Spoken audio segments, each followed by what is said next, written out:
देखिए वीडियो है आपके एसएससी स्टेनो 2026 को लेकर है। काफ़ी लोगों ने मुझसे डिमांड करा था कि आप एसएससी सीजीएल के ऊपर बात करते हैं, एमटीएस की बात करते हैं, सीएचएसएल की बात करते हैं, इसके ऊपर आप बात नहीं करते। तो इसके ऊपर एक वीडियो लेकर आइए। तो हम इस पर आज पूरी तरीके से देखेंगे, आपको कुछ चीज़ें अच्छे से डिटेल में आपको बताऊंगा। काफ़ी लोग मुझसे कहते हैं कि आप इसको एसएससी का सबसे आसान एग्जाम क्यों बोलते हैं, कंपटीशन सबसे कम क्यों बोलते हैं। उन सभी चीज़ों को, फैक्टर्स को मैं आपके साथ बताऊंगा। मेरे बहुत सारे फ्रेंड सर्कल में हैं जिन्होंने स्टेनो का एग्जाम हमसे पहले निकाल लिया था। जैसे जो सीजीएल की तैयारी कर रहे हैं, हमें 3-4 साल लगते हैं, पर स्टेनो के एग्जाम की अगर आप तैयारी करें तो आपको प्रोबेबिलिटी ज़्यादा बन जाती है, संभावना ज़्यादा बन जाती है इस एग्जाम में सेलेक्ट होने की। एसएससी के एग्जाम की मैं बात कर रहा हूँ। इतना हल्का कंपटीशन भी नहीं है, पर हाँ, अगर आप एसएससी के सारे पेपर को कंपेयर करेंगे तो इसमें सिलेक्शन लेना थोड़ा आसान है। क्यों है उसके कारण मैं आपको बताऊंगा। इसमें हम सारी चीज़ों को देखेंगे कि पोस्ट कौन कौन सी होती है, योग्यताएं क्या होती है इसके लिए अगर आप अप्लाई करना चाह रहे हैं, क्योंकि आपको पता है एग्ज़ाम आने वाला है आपका, उसकी डेट भी अनाउंस कर दी गई है, नोटिफिकेशन आने वाला है। बाकी आपकी सिलेबस वगैरह, सैलरी वगैरह, कट ऑफ कितनी रहती है और सिलेक्शन का पूरा क्राइटेरिया क्या होता है, उन चीज़ों को बहुत डिटेल में बात करेंगे, क्योंकि काफ़ी लोग कह रहे थे इसके ऊपर बात करना है आपको। ठीक है, चलिए हम स्टार्टिंग करते हैं यहाँ से। सबसे पहली बात, हम जो चीज़ों को देखेंगे कि इसमें किस तरीके की पोस्ट होती है उनको देखेंगे। दूसरी बात, सबसे कम कंपटीशन क्यों है, इसको मैं एकदम रेलेवेंट तरीके से आपको समझाऊंगा कि कुछ बेतुकी चीज़ें ना रहे। ठीक है, इसके बाद हम एलिजिबिलिटी क्राइटेरिया को देखेंगे, फिर सिलेबस वगैरह देखेंगे, फिर हम कट ऑफ को देखेंगे, क्योंकि अगर आप तैयारी कर रहे हैं तो आपके लिए वो भी महत्वपूर्ण है। और फिर अंतिम रूप में हम देखेंगे सिलेक्शन प्रोसेस क्या होता है। तो पहले हम हर चीज़ों को आपको मेंशन कर देते हैं, फिर देखते हैं। देखिए, पहले आपको एग्ज़ाम की तैयारी करने से पहले आपको ये देखना पड़ता है कि आपको किस किस तरीके का पूरा पैटर्न रहा है, क्या क्या कट ऑफ रही है, क्या क्या इसकी पूरी पॉसिबिलिटीज़ बनती है। अगर आप नए हैं, आपने पहले कर रखा होगा, फिर भी आपके लिए इंपॉर्टेंट रहेगा कि आपको मैं नई नई चीज़ें बताऊंगा। पहली बात समझिए, देखिए पोस्ट कौन सी होती है इसमें। आपकी पोस्ट है ग्रेड सी की होती है, ग्रेड डी की होती है, जो 12th लेवल की होती है। सीधी बात ये, सभी को जानकारी होगी इस बारे में। 2 ग्रेड होते हैं इसमें। अब जाहिर सी बात है, आपको ग्रेड सी दिख रहा है, इसका मतलब आपका उसका पे स्केल ज़्यादा होगा, इसका पे स्केल थोड़ा कम होगा। मेरे बहुत सारे जान पहचान के दोस्त रहे थे जिन्होंने तैयारी हमारे साथ करी थी सीजीएल की, पर मैं सीजीएल वगैरह में तैयारी में लग गया था और मेरे साथ के बहुत सारे लोग सीजीएल की तैयारी कर रहे थे। पर उनमें से हमारे, अगर मैं आपको पूरा ग्रुप बताऊं, हम 5-6 लड़के थे। 5-6 लड़के में से 3 लड़के स्टेनो की तैयारी में लगे थे। मैं आपको बहुत रेलेवेंट तरीके से समझा रहा हूँ, और ये बात है 2017-18 के आसपास की। उन्होंने तैयारी करते समय हम लोगों से पहले सिलेक्शन ले लिया था। एसएससी की जॉब में बात कर रहा हूँ, और बहुत ही अच्छी जॉब मानी जाती है। वर्कलोड बिल्कुल ना के बराबर है। कुछ जगह अगर आपको मिनिस्ट्री अलग हो जाती है, वो अलग कहानी है। अगर आप किसी भी गवर्नमेंट ऑफिस में देखेंगे तो स्टेनो की जॉब में सबसे कम वर्कलोड होता है। सेंट्रल गवर्नमेंट की बात कर रहा हूँ, जो एसएससी के थ्रू होता है। ठीक है, तो उस परिस्थिति के हिसाब से ये समझ में आता है कि इसमें अगर आपका थोड़ा मेहनत आप अच्छे से लगाते हो तो आपको सिलेक्शन की संभावना ज़्यादा बन जाती है, कंपटीशन कम होता है। वो क्यों होता है उसको भी हम देखेंगे। तो पहली बात, ग्रेड सी है, ग्रेड डी हो जाता है इसमें। अब देखिए, इस ग्रेड सी और ग्रेड डी का भी एज क्राइटेरिया अलग है थोड़ा सा। जैसे अगर आप एसएससी एमटीएस में भी देखे होंगे आपने, या सीजीएल में भी देखा होगा आपने, इंस्पेक्टर पोस्ट के लिए 30 की एज हो जाती है, बाकी पोस्ट जो होती है आपकी वो सारी 27 तक रहती है एज लिमिट। इसी प्रकार से ग्रुप सी जो है आपका, ग्रेड सी, उसमें क्या आपकी 18 से लेकर 30 आपकी एज होती है। ग्रेड डी के लिए होती है 18 से लेकर 27 साल। और ग्रेड डी क्या होता है, इसमें एजुकेशन अगर क्वालिफिकेशन बोलेंगे बिल्कुल सेम है, पर इसमें थोड़ा कंपटीशन आपको ज़्यादा देखने को मिलता है, क्योंकि आपका जो पे स्केल है इसमें थोड़ा अच्छा होता है। तो पे स्केल ज़्यादा होगा तो जो ऑब्वियसली बात है, कंपटीशन ज़्यादा होगा। इसके अलावा अगर आप ग्रेड सी के लिए जाएंगे तो आपको देखिए कंपटीशन ज़्यादा क्यों देखने को मिल रहा है। यहाँ पर आपको 100 वर्ड्स पर मिनट आपको करना है। अगर आप ग्रेड डी के लिए जाएंगे तो आपको 80 वर्ड पर मिनट देखने को मिलता है। बात क्लियर हो गई। इंटरेस्टिंग बात देखिए क्या, ये तो आपने बस एक तरीके से समझ लिया जो हम बता रहे थे। इसके बाद अगला देख लीजिए, सिलेक्शन प्रोसीजर क्या होता है, उसको जल्दी से बता दें। एक रिटन टेस्ट होता है, जो रिटन टेस्ट में आपके भी हम देखेंगे सिलेबस क्या होता है। उस सिलेबस को आप रिटन टेस्ट को, कट ऑफ को क्लियर कर देते हैं अपने कट ऑफ के हिसाब से, और थोड़ा अच्छा सा मार्जिन सेट कर देते हैं स्टार्टिंग में, प्रीलिम्स में। फिर आपका जो स्किल टेस्ट होता है, फिर स्किल टेस्ट के हिसाब से एक स्किल टेस्ट होता है इसमें, जो स्टेनो का होता है। सीधी बात है, स्टेनोग्राफर है, उसको अगर क्वालिफाई कर लेते हैं, फिर अगर आप फाइनल मेरिट में आ गए तो आपका जॉब एकदम हाथ में आ जाती है। अब यही स्किल टेस्ट जो है, ये सबसे बड़ा काफ़ी लोगों के लिए अच्छी बात है, काफ़ी लोगों के लिए सिरदर्दी है। अच्छी बात उन लोगों के लिए जिनको स्किल टेस्ट अच्छा होता है, जिनको थोड़ी बहुत लग रहा है कि कंपटीशन ज़्यादा है तो हम इसलिए इसमें काम कर लें। क्योंकि एसएससी की किसी भी एग्जाम में आप जाएंगे, आपको मैथ्स देखना पड़ता है। इस पूरे एग्जाम में अगर आप देखेंगे, मैथ्स की कहीं भी जगह नहीं है। आपको इंग्लिश मिलेगा, जीएस मिलेगा और रीजनिंग मिलेगा। रीजनिंग तो हर किसी के लिए बिल्कुल नॉर्मल होती है। इंग्लिश और जीएस अगर आपने अच्छे से कर ली इस पूरे एग्जाम में, तो आपका सिलेक्शन की संभावना ज़्यादा बन जाती है। और एसएससी की तैयारी करने वाले सभी बच्चों को पता होगा कि मैथ्स का क्या लेवल हो जाता है एसएससी में कई बार, क्योंकि वहाँ पर अच्छे बच्चे बैठने देखने को मिलते हैं। पहला कारण तो है कि मैथ्स नहीं है, तो इसमें आपके लिए अच्छा हो जाता है सिलेक्शन के लिए। दूसरी बात क्या है, लोगों को बहुत ज़्यादा हेक्टिक लगता है। जब मैंने आपको बताया, हमारे टाइम पे मुझे खुद पता चला था स्टेनो के बारे में, और उस समय कट ऑफ बहुत कम जाती थी। हमारे टाइम की बात हम कर रहे हैं। पर मैं भी गया था 1-2 दिन के लिए स्टेनो देखने के लिए। मुखर्जी नगर हमने करा, ट्राई की, देख लेते हैं। मुझे इतना ज़्यादा पेचीदा लगा कि पहले रिटन की तैयारी करूँगा, फिर स्किल टेस्ट की तैयारी करूँगा, तो मुझे लगता था कि बहुत ज़्यादा बर्डन है, क्यों करें इतना सारा, इससे बढ़िया मैथ्स वगैरह अच्छी करेंगे, आराम से वहाँ से जॉब सेलेक्ट ले लेंगे। पे स्किल इसका भी बहुत ज़बरदस्त होता है अगर हम आपको समझाएं। तो इसका मतलब क्या है, रिटन टेस्ट के कारण स्किल टेस्ट के कारण आधे लोग बाहर हो जाते हैं। अगर आप स्किल टेस्ट अच्छा कर लेते हैं और अगर आप रिटन में थोड़ा काम करेंगे तो आपको जॉब जल्दी से आसानी से मिल जाती है। एक तो इसके सारे पॉजिटिव हमने कारण देख लिए, मैथ्स की बात हमने करी, मैथ्स में ये तो आप इजीली कर लीजिए तैयारी। स्किल टेस्ट की कहानी हमने बता दी, बस आपको स्किल अच्छी करनी है, इसका स्टेनो में आपको स्पीड अच्छी करनी है, बस ये आपके लिए मेन फैक्टर है। बाकी रिटर्न इतना ज़्यादा दिक्कत नहीं करता। पर एक और चीज़ आपको ये भी समझनी पड़ेगी कि एसएससी के अदर वैकेंसीज के मुकाबले इसकी थोड़ी सी वैकेंसीज कम भी होती है। ऐसा नहीं कि बहुत ज़्यादा बड़ी संख्या होती है, पर हाँ कम होती है। पर जैसा मैंने बताया कंपटीशन कम है, क्योंकि स्किल टेस्ट के लिए लोग ज़्यादा तैयारी करने नहीं आते, क्योंकि लोग सोचते हैं कि क्या करना है इसमें, इससे बड़े एसएससी सीजीएल वगैरह में चल जाए। तो अच्छे लेवल के जो बच्चे हैं वो सारे कहाँ चले जाते हैं, सीजीएल में, सीएचएसएल में, एमटीएस में। और जो अगर बोले जिनका मैथ्स वीक होता है तो वो इसमें आ जाते हैं। तो मतलब जाहिर सी बात है कंपटीशन आपको कम देखने को मिल रहा है। खैर, इसके अलावा बात समझते हैं हम। कंपटीशन के बारे में हमने बता दिया आपको। दूसरी बात क्या है, देखिए एलिजिबिलिटी क्राइटेरिया। एलिजिबिलिटी क्राइटेरिया हमने बात कर ली थी। सिलेबस को देख लेते हैं, फिर इसके बाद हम देख लेंगे आपका कट ऑफ के बारे में, है ना। सिलेबस आपको समझा देता हूँ मैं आपको पहले। देखिए सिलेबस क्या है आपका। सिलेबस है आपका इंग्लिश। एक चीज़ मैं आपको क्लियर करके बता देता हूँ इंग्लिश के बारे में। देखिए ये आपका होता है 100 मार्क्स का, ठीक है। कलर चेंज करना ठीक रहेगा यहाँ पे।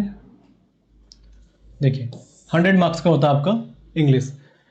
मैं अपने दोस्त के बारे में बता रहा हूँ, जब हम तैयारी कर रहे थे, हमारे मित्र थे, आज के टाइम पे बहुत अच्छी, हालांकि उनका ग्रेड डी में सिलेक्शन हुआ था, ग्रेड डी के थ्रू, क्योंकि सी तक उनकी नहीं बन पाई थी स्पीड। ग्रेड सी में भी उनकी, आज से मैं बता रहा हूँ आपको 5-6 साल पहले की बात है, 35,000 के आसपास उनकी सैलरी बन रही थी। दूसरी बात, उनका इंग्लिश थोड़ा ठीक था। और मैंने हमेशा बोला इंग्लिश ऐसा सब्जेक्ट है जिसमें आपको बस हार्ड वर्क करना है। अगर आप हार्ड वर्क कर लेते हैं, अगर आपका बेसिक भी वीक है तो आप इजीली इस चीज़ को कर लेते हैं। मैथ्स में अगर आपका बेसिक वीक है, अगर आप कितनी मेहनत कर लीजिए, आप पूरा पूरा नंबर लाने में बहुत आपको लंबे समय लग जाएगा। इसलिए इस सब्जेक्ट को मैंने हमेशा बताया आपको। मैं खुद हिंदी मीडियम बैकग्राउंड का था, जिसमें मुझे इंग्लिश कुछ नहीं आती थी। सीजीएल की तैयारी करते करते मैंने इंग्लिश बहुत अच्छी कर ली थी, क्योंकि सब्जेक्ट में अगर आप हार्ड वर्क करेंगे, एक तरीके से पढ़ेंगे, तो आपके मार्क्स बन जाते हैं। इसका मतलब आपके लिए टेंशन इस चीज़ को लेकर नहीं है, आपको बस हार्ड वर्क करना है। हार्ड वर्क करना आ जाएगा तो आप इजीली इसमें नंबर लेकर आ जाएंगे, कोई बड़ा ज़्यादा चैलेंज भी नहीं है इसमें। और अगर आप मैथ्स में जाएंगे तो वहाँ पर आपको थोड़ा सा बेसिक अच्छा होना चाहिए, जिसमें आपको लंबे समय लग जाता है, ठीक है। और कंपटीशन ऑटोमेटिक है वहाँ पर, क्योंकि अच्छे लेवल के बच्चे बैठते हैं उस एग्जाम में। दूसरी बात है जीएस। जीएस एक अच्छे कर लेंगे, क्योंकि जीएस ऐसा है कि अगर आप थोड़ी मेहनत करते हैं, प्रेडिक्टेबल तो है नहीं, सीधी बात है, हर एग्जाम में तो जीएस आ ही रहा है। आपको ज़्यादा फायदा मिल रहा है कि आपको मैथ्स में ज़्यादा काम नहीं करना पड़ा, तो उसमें आप क्या कर सकते हैं, जीएस मजबूत कर सकते हैं। अगर आप थोड़ी बहुत भी अच्छे कर लेंगे तो आपकी संभावना इन्हीं 2 सब्जेक्ट से हो जाती है। रीजनिंग आप जानते हैं हर किसी बच्चे का नॉर्मली होता है, एक आध क्वेश्चन ही गलत होते हैं लोगों के, बाकी रीजनिंग तो हर कोई कर ही लेता है। ये आपका सिलेबस है, इसके ऊपर मैं पूरी डिटेल स्ट्रेटेजी आपको बताऊंगा। इसके ऊपर आपको वीडियो मिल जाएगी, प्लेलिस्ट पे देख लेना हमारे, नहीं तो इसके 1-2 दिन के अंदर आपको मिल जाएंगे, ठीक है। ये हमने देख लिया। अब देखिए बहुत इंटरेस्टिंग बात ये भी है कि हम कट ऑफ भी तो देख लें कि कट ऑफ कितनी जाती है। पर देखिए पहले सिलेबस आपको बता दिया ना हमने आपको, सिलेबस के लिए मैं अलग से आपको बता दूंगा। चलिए फिर भी यहाँ पर है तो एक बार देख लेते हैं। देखिए इंग्लिश क्या है, इंग्लिश में आपका ग्रामर आती है, वोकैब्स आती है, रीडिंग आती है। सीधी बात है, हमको पता है 3 पिलर होते हैं इंग्लिश में, इंग्लिश लैंग्वेज में। सबसे पहला क्या होता है, ग्रामर। ग्रामर के आपके कौन कौन से पार्ट्स होते हैं, जैसे अगर आप देखेंगे वर्ब्स होती है, एडवांस एडजेक्टिव होता है, एडवर्ब होता है, प्रपोजिशन होता है, कंजंक्शन होता है, नरेशन होता है, डायरेक्ट इनडायरेक्ट, जिनको आप वॉइसेज जिसको कहते हैं, पैसिव एक्टिव, ठीक है, नरेशन वगैरह हो गई आपकी, नाउन प्रोनाउन, सारे ये ग्रामर के पार्ट होते हैं। तो आपकी ग्रामर आती है। दूसरा कौन सा जाता है, वोकैबुलरीज। वोकैब्स आप जानते हैं इसमें कौन कौन थे, वन वर्ड सब्स्टिट्यूशन, सिनोनिम्स होते हैं, एंटोनिम्स होते हैं, मिस स्पेल्ट वर्ड होते हैं आपके, और आपका ईडियम फ्रेजेस होते हैं। इन सभी का वेटेज बोलेंगे तो मैं इसके अलग से आपको वीडियो बता दूंगा, पर सबसे ज़्यादा वेटेज होता है आपका वोकैब्स का। क्यों? क्योंकि अगर आपकी वोकैब्स ज़्यादा अच्छी है तो आप रीडिंग भी आपकी अच्छी हो जाती है, क्योंकि रीडिंग पार्ट कौन सा जाता है, इसमें आता है आपका क्लॉज टेस्ट। क्लॉज टेस्ट हो गया, पैसेज हो गया, वैसे पैसेज पहले आया करता था, अब तो क्लॉज टेस्ट ज़्यादा आ रहा है। तो अगर आपकी रीडिंग तभी अच्छी होगी अगर आपकी वोकैब अच्छी है। तो इसका मतलब क्या हो जाता है आपका, ये दोनों एक दूसरे को रिलेट करते हैं। और आप इसके बाद है आपका ग्रामर। ग्रामर के लिए आपको ज़्यादा कुछ करने की ज़रूरत नहीं पड़ती, बस आपको एक बार पूरे रूल्स रेगुलेशंस जो होंगे इसके रूल्स को याद कर लेना है। फिर उसके बाद आपको क्या करना है, सीधे प्रैक्टिस सेट पर लगाना है। और प्रैक्टिस सेट जितना करेंगे उतना आपकी ग्रामर अच्छी हो जाती है। मैंने आपको बताया था मेरे टाइम पे जब मैं सीजीएल की तैयारी कर रहा था, मुझे सबसे ज़्यादा ग्रामर दिक्कत करती थी। रीडिंग और वोकैब तो मेरी अच्छी हो गई थी, पर ग्रामर दिक्कत करती थी। शुरू में मैं प्रैक्टिस ज़्यादा नहीं करता था, फिर जब धीरे धीरे प्रैक्टिस पे काम करे तो ग्रामर अच्छी होने लग गई थी।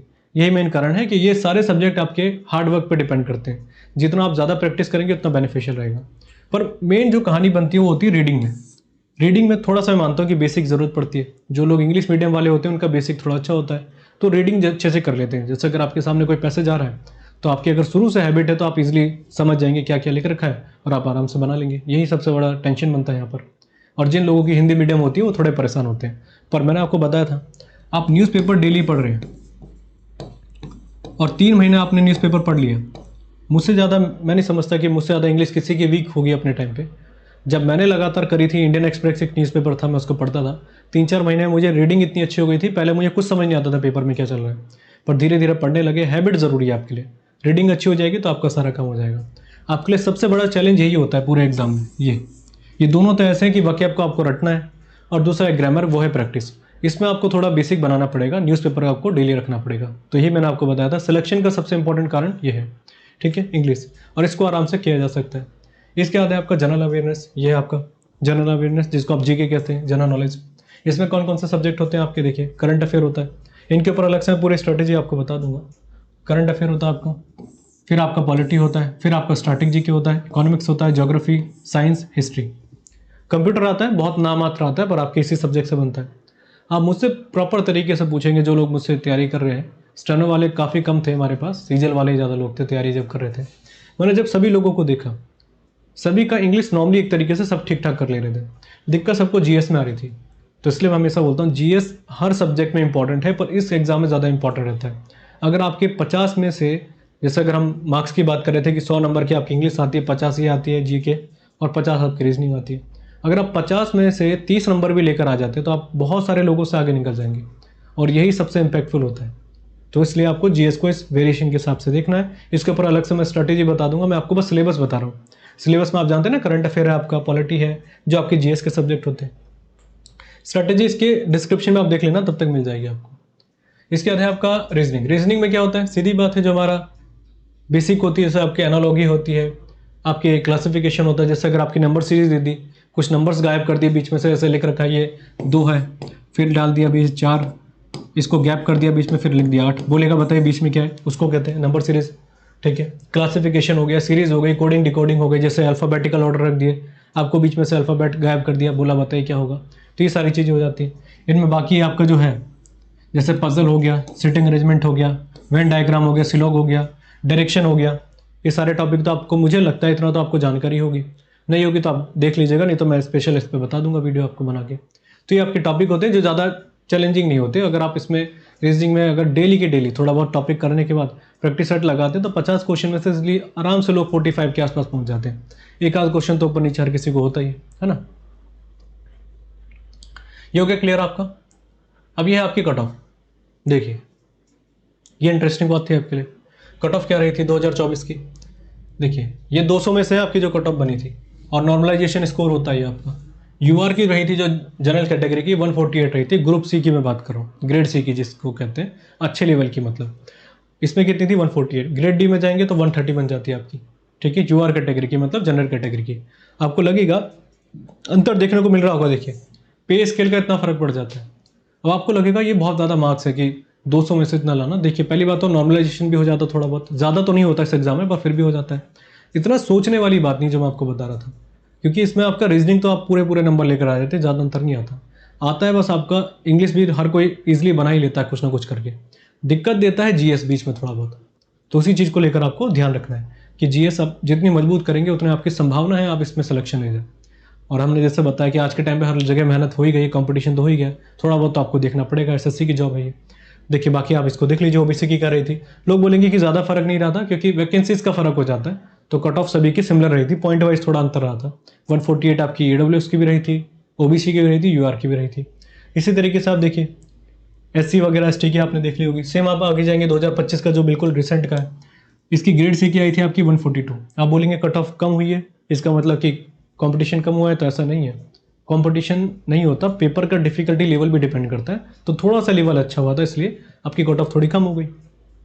इसका आपके ओबीसी की देख लीजिए, ईडब्ल्यूएस की ये है, और बाकी अगर आप ग्रेड डी में जाएंगे तो यहाँ पर आपको 10 नंबर का अंतर देखने को मिलता है। तो इस प्रकार से हमने चीज़ आपको समझा दी, जो ये आपको प्रॉपर तरीके से रखना है, ठीक है। इसके ऊपर स्ट्रेटेजी आपको तुरंत मिल जाएगी। हाँ, बाकी आप इसमें हमको फॉलो कर सकते हैं इंस्टा पे, अगर आपको कोई भी चीज़ों से संबंधित क्वेश्चन करने हैं, ठीक है, या आपको कोई भी डाउट है स्टडी मटेरियल को लेकर, या आप उससे जुड़ना चाहते हैं ठीक है। बाकी जो भी पीडीएफ वगैरह मिलती है, हम जो क्लासेस कराते हैं आपको यूट्यूब पे सारी टेलीग्राम पे मिल जाती है, उसका डिस्क्रिप्शन पे आपको मिल जाएगा। सबसे महत्वपूर्ण बात है बैचेस को लेकर जो हम आपको प्रोवाइड कराते हैं। एसएससी सीजीएल को लेकर हमारी ज़्यादा तैयारी रहती है, पर हमने बताया था एसएससी की जो भी तैयारी कर रहे हैं सब में जीएस का स्टैंडर्ड ऑलमोस्ट सिमिलर है। तो अगर आप हमारे साथ स्टेनो की तैयारी करना चाह रहे हैं तो स्पेसिफिक आपको वहाँ पर एप्लीकेशन में बैच मिल जाएगा। डिस्क्रिप्शन पे आप जाके चेक कर लेना, नीचे प्ले स्टोर पे आप जीके कैफ एप्लीकेशन सर्च कर सकते हैं, आपको वैसे भी जानकारी मिल जाएगी। प्ले स्टोर पर रिव्यू मिल जाएंगे आपको, रिव्यू देख के भी आप कोर्स को परचेज कर सकते हैं। बहुत अच्छा रिस्पॉन्स रहा है लोगों का, तो आप उसमें जुड़ सकते हैं हमारे साथ। और एक रिक्वेस्ट है कि अगर आपको अच्छी लगी वीडियो तो लाइक कीजिएगा, शेयर कीजिएगा, और चैनल पर नए हैं तो सब्सक्राइब कर लीजिएगा, क्योंकि हम एसएससी से रिलेटेड ही हमारा पूरा बैच है। समय मेरे पास कम रहता है इसलिए मैं यूट्यूब पर कम कंटेंट दे पाता हूँ आपको, पर इस बार कोशिश करिए कि हम एक इनिशिएटिव के तरीके से आपको कंटेंट देंगे। बाकी वीडियो को पसंद करें और डाउट है तो ज़रूर डाल दीजिएगा आप कमेंट बॉक्स में, ठीक है। तो आज के लिए इतना ही, बहुत बहुत धन्यवाद, थैंक यू।